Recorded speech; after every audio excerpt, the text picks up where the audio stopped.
Hi guys, this is Paritosh and you are watching I speak about stocks. Guys, आज मैं इस video में बताने वाला हूँ आपको कुछ पैटर्न समझाने वाला हूँ कि आप ये कैसे चेक करोगे कि आपको कौन से सेक्टर में पैसा निवेश करना चाहिए। कुछ पर्टिकुलर सेक्टर्स में से आप कौन से स्पेसिफिक स्टॉक्स पिक करोगे that can generate a very good returns in the rising market. ये बेसिकली जो स्ट्रैटेजी है, मैं ये जब भी मार्केट ट्रेंड में रहेगा, एक अप ट्रेंड में रहेगा, तब आप इसको एग्जीक्यूट कर सकते हो and this works very well. इसके लिए सिर्फ तीन ही कंडीशंस है, वो तीनों कंडीशन चेक करनी है एंड देन ये आपकी हेल्प करेगा कि किस सेक्टर में मुझे पैसा निवेश करना है। उस सेक्टर के इंडेक्स में किसी भी स्टॉक्स में पैसा निवेश कीजिए, यू विल मेक मनी। तो फटाफट मैं आपको वो समझाता हूँ कि पहले हमारी कंडीशंस क्या है। तो देखो, बाकी मैं आपको डिटेल में बताऊँगा अभी यहाँ पे ट्रेडिंग व्यू के प्लेटफॉर्म पे जाके। तो स्टॉक इन्वेस्टिंग के लिए कौन सेक्टर में करना है, उसके लिए तीन कंडीशन है। सबसे पहले आपको देखना रेशो चार्ट। मैं बताऊंगा कि रेशो चार्ट होता क्या है। Sir, ratio chart should be more than 50 day and 200 day moving average. ये निकलता कैसे है? सर, आप जिस पर्टिकुलर सेक्टर को देख रहे हो उसकी परफॉर्मेंस कैसी रह सकती है in the coming 3 to 4 months, क्योंकि ये बेसिकली जो स्ट्रैटेजी है 3 से 4 महीने के लिए, शॉर्ट टर्म पीरियड के लिए वर्क करती है वेरी वेल। तो आपको पर्टिकुलर सेक्टर, पर्टिकुलर इंडेक्स, जिस पर्टिकुलर सेक्टर को आप कर रहे हो उसका इंडेक्स को निफ्टी से डिवाइड कीजिए तो वो रेशो निकलती है, तो उसको हम बोलते हैं relative strength of this sector. तो वो चाहिए आपको। Ratio chart should be more than 50 day and 200 day moving average, ये पहली कंडीशन है। दूसरी है सर 50 डे का moving average, it should be more than 200 day moving average ratio का। तीसरा है ratio chart should be in a up trend, जो उसका स्लोप है it should be in up trend, down side नहीं होना चाहिए, कंसोलिडेट फेस में नहीं होना चाहिए। मैं दिखाऊंगा अभी चार्ट में। तो सीधा चलते हैं अपने ट्रेडिंग व्यू टर्मिनल पे, प्लेटफॉर्म पे। मैं यहाँ पे दिखाता हूँ आपको। अब जैसे देखो, मैंने ये bank Nifty divide by Nifty यानी बैंक निफ्टी का रेशो चार्ट है। मतलब मैं ये देखने की कोशिश कर रहा हूँ क्या मेरा बैंक इंडेक्स का जो सेक्टर है, स्टॉक्स है, स्पेसिफिक स्टॉक्स है, they are in a trend mood, मतलब मोमेंटम है वहाँ पे। Can I pick good quality stocks from the bank sectors so that I could make a good money। तो ये बैंकिंग है। बाकी मैं बाकी डिफरेंट डिफरेंट सेक्टर्स में भी मैं आपको उसको दिखाऊंगा।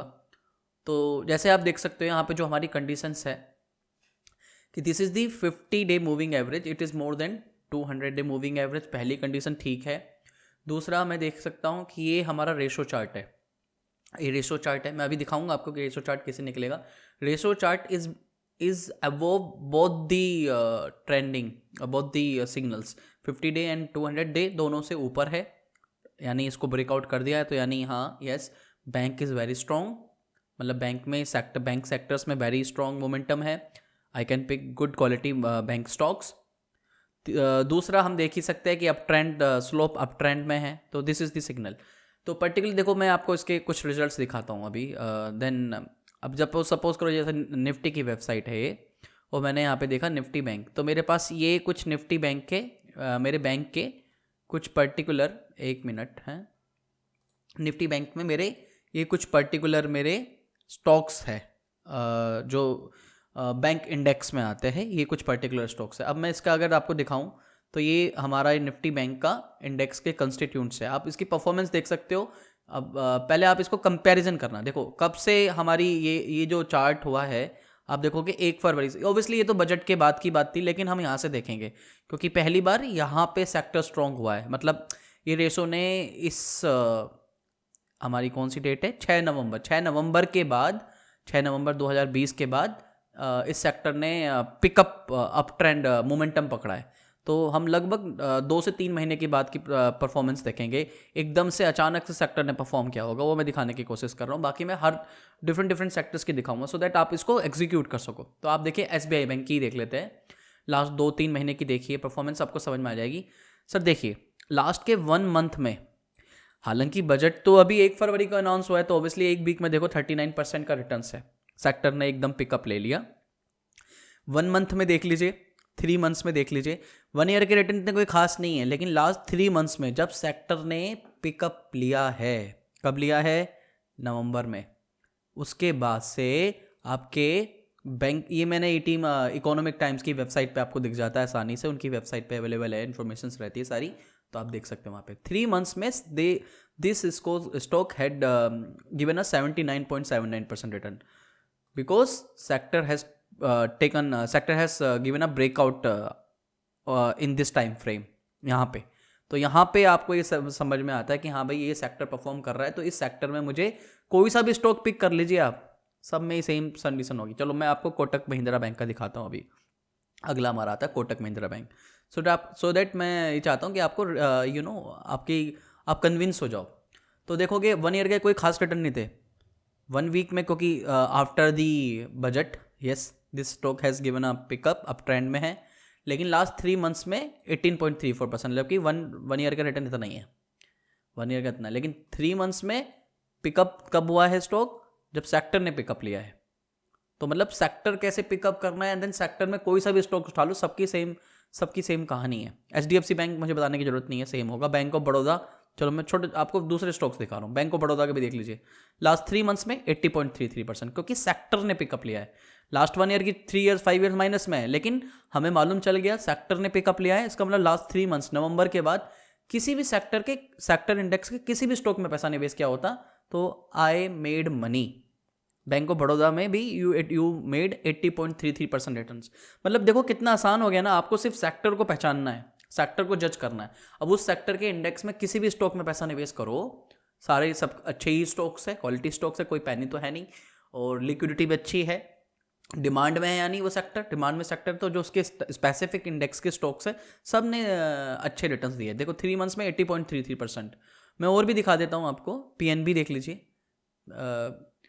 PNB में भी आप देखोगे तो सेम कहानी है, बाकी माइनस में था, लेकिन लास्ट 3 मंथ्स में after the stock sector has pickup, this stock had given the return of 44.935 in the last 3 months. Punjab national bank, जब सेक्टर ने पिकअप लिया। तो यानी आप अगर सेक्टर को समझ पा रहे हो कि भाई सेक्टर कब पिकअप हो रहा है, सेक्टर कब मुझे बेटर रिटर्न्स दे रहा है निफ्टी कंपैरिजन में, रेशो चार्ट मुझे क्या इंडिकेशन दे रहा है, तो आपके लिए कितना आसान है। आप किसी भी स्क्रिप्ट को उठाइए, इंडेक्स की, बैंक निफ्टी की, सब में सेम कंडीशंस है। चलो ये तो सर हमने बैंकिंग की बात कर ली, चलो और इंडेक्स की बात करते हैं। अब आपको मालूम होगा कि कुछ समय पहले pharma they had perform very well. उसके बाद अभी आपको क्या लगता है कि फार्मा में मुझे निवेश करना चाहिए? अगर मैं इसी एनालिसिस के हिसाब से जाऊँ, इस सेक्टर जो बेसिकली मैं आपको टेक्निकल इंडिकेशंस बता रहा हूँ, टेक्निकल इंडिकेटर्स बता रहा हूँ, इसी के हिसाब से जाए तो हम देखते हैं यहाँ पे निफ्टी फार्मा। अब हम यहाँ पे निफ्टी फार्मा को कंपेयर करें, और देखो यहाँ पे ये सब चीज़ निकालना कितना आसान है। कोई ट्रेडिंग व्यू की वेबसाइट पे जाना है, डेट्स इट, सब चीज़ें। अब देखो इस जो कंडीशंस है, उन कंडीशन के हिसाब से अभी हमारा फार्मा में निवेश नहीं करना चाहिए, क्योंकि 200 डे मूविंग एवरेज ऊपर है, 50 डे मूविंग एवरेज से थोड़ा सा आपको कंसोलिडेशन यहाँ पे, थोड़ा सा यहाँ पे अपलिफ्ट दिख रहा है बिकॉज ऑफ द बजट, क्योंकि बजट में थोड़ा सा अच्छा अनाउंसमेंट हुआ है फार्मा हेल्थ केयर स्टॉक्स की वजह से। लेकिन अभी ये राइट टाइम नहीं है। जब ये ratio chart will cross the 50 and 200 day moving average, वो मेरे लिए सही समय होगा, जो मैंने अभी आपको बैंकिंग में दिखाया है। अभी this is just started, but अभी हम कंफर्मेशन नहीं दे सकते। हाँ यहाँ पे था, आप देखोगे फार्मा का जो कंडीशन था ना, जो आपने अभी रैली देखी है कुछ समय पहले, वो देखो यहाँ से देखिए आपने 3 मार्च 2020 के बाद, 3 मार्च 2020 के बाद देखेंगे सेक्टर का जो ये रेशो चार्ट है, this is very giving a very good signal कि हाँ भाई सेक्टर ने पिकअप ले लिया है। और उसके बाद आप एक अच्छी खासी रैली देख ही रहे हो, और वो आपने फार्मा स्टॉक्स में ऑलरेडी देखी होगी, फार्मा ने कितने अच्छे रिटर्न्स दिए। उसके बाद यहाँ पे कंसोलिडेशन आया सेक्टर में, देन फिर कंसोलिडेशन काफ़ी टाइम रहा और अब गिरने लगा है। मतलब अब sector is not giving, sector अपनी पोटेंशियल पे रिटर्न्स नहीं दे रहा है, अभी टाइम है, अभी सेक्टर कंसोलिडेशन फेस में है। तो अभी फार्मा सेक्टर में या फार्मा स्पेसिफिक सेक्टर में मुझे निवेश नहीं करना चाहिए आइडियली। हाँ आप एक वीक में रिटर्न्स देख रहे होंगे थोड़े बहुत, क्योंकि इस बजट के बाद जो दिख रहे हैं, लेकिन हाँ फार्मा फॉर द 3 महीने 4 महीने 5 महीने के लिए नहीं है। बीच बीच में आपको थोड़े थोड़े से दिखे हैं, जब इसने दोबारा क्रॉस किया तब यहाँ पे दोबारा फार्मा में रिटर्न्स दिखे होंगे आपको इस समय, लेकिन अभी नहीं है टाइम। इसी तरीके से यानी मुझे फार्मा में इस समय फार्मा रिलेटेड स्टॉक और फार्मा स्टॉक्स में निवेश नहीं करना चाहिए। प्रॉफिट है तो वो हमें बुक कर लेना चाहिए। दूसरा, अब आप देखो मैं आपको मेटल का दिखाना चाहता हूँ कि मेटल सेक्टर कैसा परफॉर्म कर रहा है या कर सकता है आगे आने वाले टाइम पे। आप इसको अब चलो मैं आपको 1 मिनट, मैं आपको जैसे कि हमने बोला निफ्टी फार्मा के स्टॉक्स भी देख लीजिए, वही जो मैंने आपको भी बताया कि सेक्टर कितना परफॉर्म करा। डीबीएस लैबोरेटरी देख लीजिए, डीबीएस लैबोरेटरी लास्ट 1 वीक में परफॉर्म किया है क्योंकि बिकॉज ऑफ द बजट सिर्फ। बाकी लास्ट 1 मंथ के रिटर्न देख लीजिए, क्योंकि सेक्टर परफॉर्म नहीं कर रहा है तो माइनस के रिटर्न से 3 मंथ्स में भी कोई खास रिटर्न नहीं है, 19.2 है, वो भी थोड़ा बहुत जो स्पेसिफिक पिकअप हुआ है या कुछ आई है लास्ट 1 ईयर में। क्योंकि ये रैली, ये 1 ईयर का रिटर्न वो है जो मार्च के बाद की है बात है।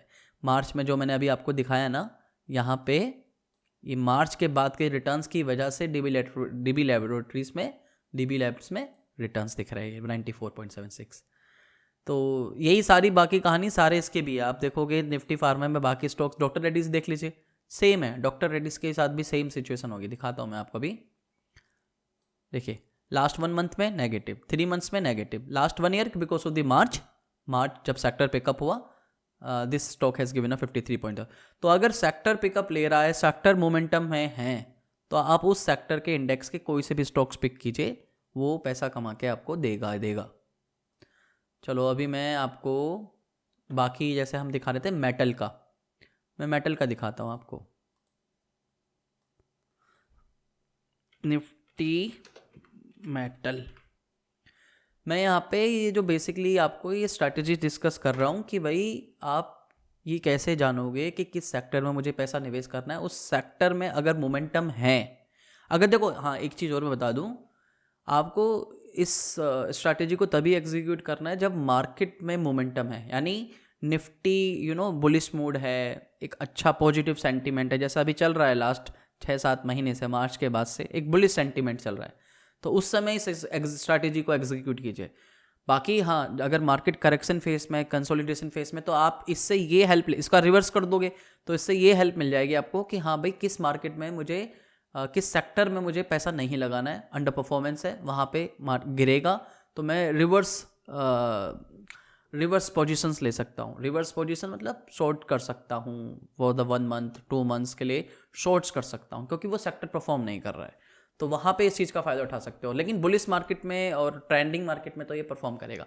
अब देखो मेटल में भी देखोगे, मेटल में यहाँ रैली थी 11 नवंबर के बाद, 11 नवंबर के बाद एक अच्छी रैली थी, और अभी मैं दिखाऊंगा अभी रिटर्न्स में। लेकिन अभी इसने अभी ये टेम्परेली कंसोलिडेशन फेस में है बहुत, लेकिन यस ये दोबारा वापस मेटल स्पेस दोबारा दोबारा आपके 50 मूविंग एवरेज को क्रॉस करने की कगार पर है। हालांकि 200 मूविंग एवरेज से ऊपर 50 मूविंग एवरेज ऊपर है, थोड़ा सा यहाँ पे ये बजट के बाद की रिवाइवल दिख रही है, लेकिन एक बार अगर इसने इसको क्रॉस कर दिया तो वी कैन एक्सपेक्ट कि हाँ हम मेटल स्टॉक्स में भी अच्छा पैसा कमाएंगे। अब मैं देखो यहाँ पे मेटल में भी दिखा देता हूँ, ये कोई ज़्यादा बहुत सारे स्टॉक्स नहीं है कि मैं आपको बहुत सारे स्टॉक्स बता दूंगा, कितने हैं, इतने स्टॉक्स हैं, इनमें से कुछ भी 2-3 स्टॉक्स भी आप पिकअप करते हो, अगर मेटल सेक्टर पिकअप लेता है, मोमेंटम लेता है, तो यू विल मेक मनी। आप देखोगे ये बात मैं आपको वैसे भी दिखा देता हूँ, ये कुछ मेटल के स्टॉक्स है, टाटा स्टील की ही बात कर लीजिए, टाटा स्टील आ रहा है।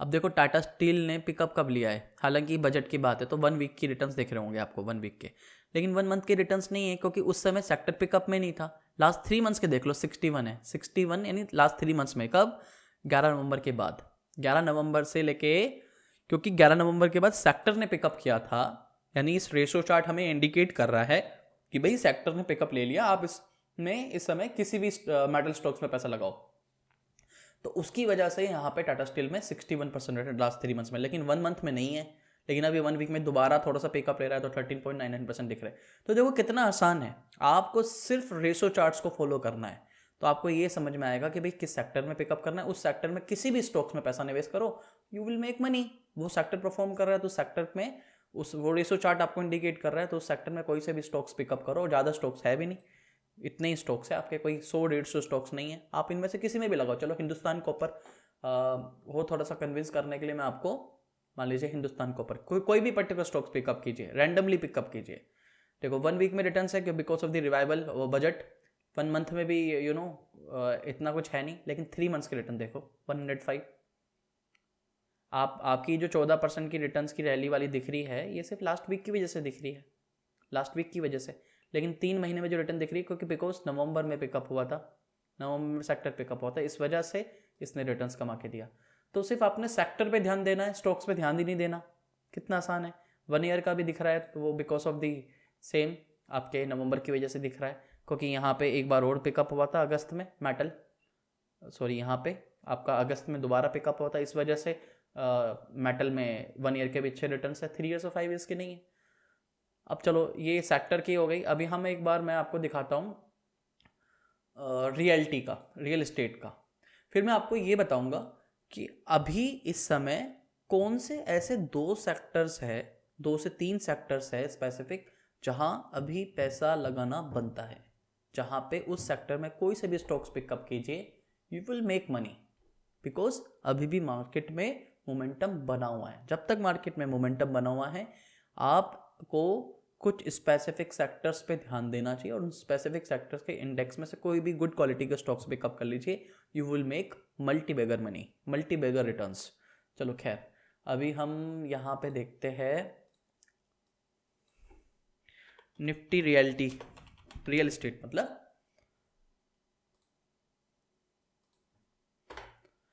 अब देखो रेशो चार्ट हमें क्या बता रही है। रेशो चार्ट हमें बता रही है कि भैया इस सेक्टर में 27 नवंबर के बाद पिकअप हुआ था, अभी थोड़ा सा कंसोलिडेशन फेस में था, लेकिन एक अभी बजट के बाद फिर दोबारा सा पिकअप है। लेकिन अभी भी रियल्टी में अभी भी मोमेंटम है, अभी भी गिरा नहीं है। अभी भी देखो 50 डे मूविंग एवरेज ऊपर है 200 मूविंग एवरेज से, लेकिन हाँ बीच में थोड़ा सा कंसोलिडेशन, लेकिन अभी भी गिरा नहीं है। जब तक अनटिल एंड अनलेस ये ratio charts don't cross below the 50 and 200 day moving, तब तक इस रियल्टी में मोमेंटम बना हुआ है। अब देखो मैं आपको रियलिटी का दिखाता हूँ, सेम कहानी आप रियलिटी में देखोगे जो मैं आपको यहाँ पे चार्ट दूंगा। आप देखोगे, आप यहाँ पे नवंबर दिसंबर के बाद के यानी लास्ट 3 मंथ्स के रिटर्न्स देख लेना। रियलिटी में कोई भी स्टॉक्स पिकअप कीजिए रैंडमली, इस इंडेक्स में निफ्टी रियलिटी के इंडेक्स में कितने स्टॉक्स है, गिनती के 10-11 स्टॉक्स होंगे, इनमें से कोई सा भी स्टॉक्स पिकअप कीजिए।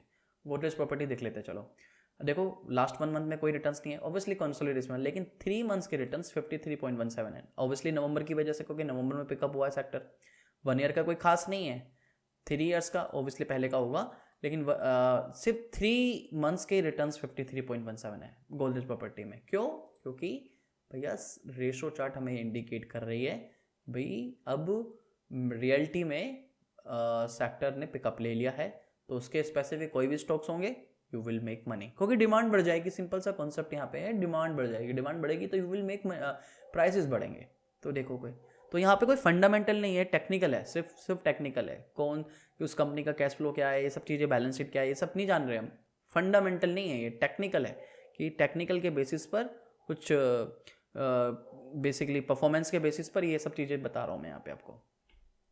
तो देखोगे यहाँ पे हमने एक बार ये ब्रेकआउट हुआ उसके, और ये 1 डे का चार्ट है, ये 1 डे का चार्ट है, क्योंकि मैं यहाँ पे जो भी आपको स्ट्रैटेजी बता रहा हूँ 10 से 15 दिन या 1 महीना 2 महीना 3 महीने में आप कहाँ पैसा कमाओगे, उस सेक्टर में मोमेंटम बना हुआ है नहीं बना हुआ वो दिखाने की कोशिश कर रहा हूँ। तो रियलिटी में भी देखो सेम कहानी है। चलो हमने तो गोदरेज प्रॉपर्टीज़ का देखा था, आप रैंडमली पिकअप करते हैं DLF मान लीजिए, DLF में भी देखना 3 मंथ्स के कितने हैं, 84% returns because of November momentum in the sector में मोमेंटम है ना, नवंबर के बाद से। 1 ईयर के इतने नहीं है, लेकिन 3 महीने पहले थे, क्योंकि 3 महीने पहले ही सेक्टर ने पिकअप लिया है।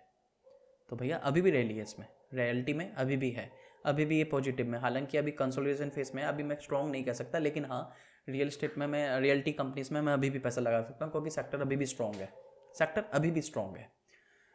तो अब हम देखते हैं और PSUs बैंक, PSUs बैंक की कहानी क्या है। PSUs बैंक में देखोगे तो मैं PSU बैंक का दिखाता हूँ आपको, निफ्टी PSU बैंक। देख लिया, सारी क्लियर कहानी है आपकी। ये आपकी हो गई 200 डे मूविंग एवरेज, और ये just recently 50 moving average cross करी है, रिसेंटली, यानी ये बिल्कुल सही समय है आपको। वैसे तो हालांकि अभी लगा लेना चाहिए था, और 1-2 दिन 1 फरवरी के बाद, मतलब 1-2 फरवरी में, लेकिन अभी भी टाइम नहीं निकला। अभी जस्ट सेक्टर ने पिकअप लिया है, जस्ट अभी पिकअप लिया है, और अभी देखो एक थोड़ी सी रेड बनी है, लेकिन अभी जस्ट सेक्टर ने पिकअप लिया है, देखोगे आप। तो यानी PSUs बैंक में कोई भी अगर आपके स्टॉक्स है, जैसे निफ्टी PSU बैंक में देख लीजिए, बहुत सारे स्टॉक्स है, इतने हैं ये 10-11, इनमें से कोई सा भी स्टॉक्स पिकअप लीजिए। देखो यूनियन बैंक ऑफ इंडिया ले लेता हूँ मैं, कोई सा भी स्टॉक उठाऊंगा तो देखोगे 1 वीक के रिटर्न देखोगे, क्योंकि 1 वीक पहले ही सेक्टर ने पिकअप लिया है। पहले भी था यहाँ पे बीच में थोड़ा सा, हालांकि यहाँ पे एक बार क्रॉस हो गया था, इसके बाद भी कुछ 3 महीने के रिटर्न्स, दिसंबर के बाद से रिटर्न्स अच्छे दिखेंगे। इस समय दिसंबर ने एक बार पहली बार देखो, उससे पहले आप उससे पहले देखोगे तो सेक्टर कितना, ये PSUs बैंक इतनी परफॉर्मेंस इतनी कोई खास नहीं रही थी, क्योंकि रेशो चार्ट्स कुछ ट्रेंडिंग में ही नहीं है। लेकिन जब यहाँ एक बार इसने पिकअप लिया, उसके बाद के रिटर्न्स देखना सारे के सारे जो मैं अभी दिखाऊंगा। इंडियन बैंक ऑफ इंडिया के देख लीजिए 1 ईयर, 3 ईयर, 5 ईयर, लेकिन 3 महीने से रिटर्न्स 44% है। 1 मंथ के भी 8.58 है, बीच में कंसोलिडेशन फेज था, लेकिन अभी आप देखोगे यहाँ पे भी दिख रहा है ये वाला। लेकिन उसके बाद जब दोबारा ये पिकअप हुआ है 1 वीक का बजट के बाद, तो देखेंगे 12.08%। You made 12.08% in 7 days. इसी के साथ में चलो एक और मैं आपको PSUs बैंक में और दिखा देते हैं। पंजाब सिंध बैंक देख लेते हैं, मैं रैंडमली पिकअप कर रहा हूँ, कोई ऐसा नहीं है, जो भी उस इंडेक्स के पार्ट है वो सबको देखो 3 महीने में 36.97। तो देखो यहाँ पे एक चीज़ इंटर रिलेट कर सकते हो, अगर सेक्टर पिकअप हो रहा है, रेशो चार्ट इंडिकेशन दे रहा है, रेशो चार्ट अगर if it is trading more than 500 moving day average और 200 मूविंग एवरेज, तो वो सही समय है उस सेक्टर के इंडेक्स में किसी भी स्टॉक में निवेश करो। मैं नहीं कह रहा एक कोई पर्टिकुलर स्टॉक, किसी भी स्टॉक में निवेश करो, you will make money, you will make money. अगर सेक्टर परफॉर्म कर रहा है, यू विल मेक मनी। तो भाई देखो यहाँ से क्या समझ में आती है आपको, मैंने आपको दिखा दिया 3 कंडीशंस मैट होनी चाहिए। Ratio chart should be more than 50 day and 200 day moving average, sector divide by Nifty is a relative strength of the index, ये ऐसे निकलेगा। 50 day moving average should be more than 200 day moving average, ratio chart should be in up trend. कई बार होता है कि इनमें एक condition mat, 2 condition mat होंगी, एक नहीं मैट होगी, स्लैब स्लोप ऊपर नहीं होगा, ऐसा नहीं होगा, नहीं। तो ये तीनों कंडीशंस मैट होनी चाहिए, तभी आपको उस सेक्टर को पिकअप करना है और सेक्टर में किसी भी इंडेक्स में पैसा लगाओ। यहाँ पे बाकी आपको दिख ही सकता है निफ्टी में कि कौन कौन उस सेक्टर में कौन कौन से स्टॉक्स है, कोई सा भी स्टॉक्स पिकअप करो। चलो मैं अब आपको ये दिखाता हूँ कि भाई ये चार्ट निकलेगा कितना। ये बेसिकली मैंने ट्रेडिंग व्यू की वेबसाइट से निकाला है, फ्री में अवेलेबल है, नीचे डिस्क्रिप्शन में लिंक दे दूंगा, वहाँ जाके कर सकते हो आप। फ्री में अवेलेबल है आप लोगों के लिए, आप इसका ट्रायल वर्जन भी ले सकते हो, पेड वर्जन भी ले सकते हो, और ज़्यादा डिटेल में इसमें, क्योंकि ट्रेडिंग में काफ़ी कुछ सीखने को है, और भी बहुत कुछ सीखने को मिलेगा जब आप इसे स्कैन करोगे एक बार। तो कैसे निकलेगा मैं वो दिखाना चाहता हूँ आपको। सब जैसे यहाँ पे हम स्टार्टिंग से ही जाते हैं, चलो ट्रेडिंग व्यू की वेबसाइट, चलो खैर इस पर आपको कुछ नहीं करना। निफ्टी यहाँ पे इसी तरीके का फर्स्ट पेज होगा इनका। अब हम क्योंकि बैंक निफ्टी देख रहे हैं, मैं जस्ट जैसे मैंने आपको बताया निफ्टी 50, ये हमारा रेशो चार्ट निकल के आ गया, 2.40 का आ रहा है। इसको फुल फीचर्ड कर लो। फुल फीचर्ड करने के बाद इसमें चलो देखो इंडिकेटर्स लगे हुए हैं, इंडिकेटर्स लगाना इतना मुश्किल नहीं है, यहाँ से आपका इंडिकेटर्स लग जाएगा। मूविंग एवरेज लगाओगे, मूविंग एवरेज को चेंज कर लेना 50 और 200, इतना निकलेगा, दैट्स इट।